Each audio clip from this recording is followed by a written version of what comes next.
Can you understand this story? Stay until the end to test yourself. It is Monday morning.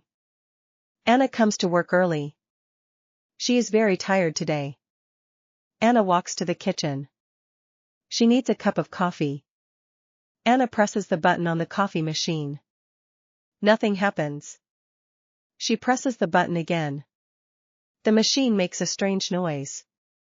Oh no! Anna says. The coffee machine is broken. Her colleague Tom comes to the kitchen. What is wrong? He asks. The coffee machine does not work, Anna says. Tom looks at the machine. He presses all the buttons. The machine is still broken.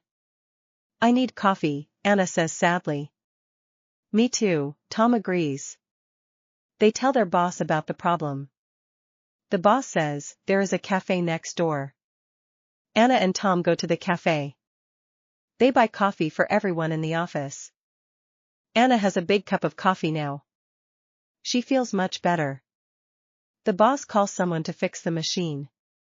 By lunch, the coffee machine works again. Anna smiles and makes another cup of coffee.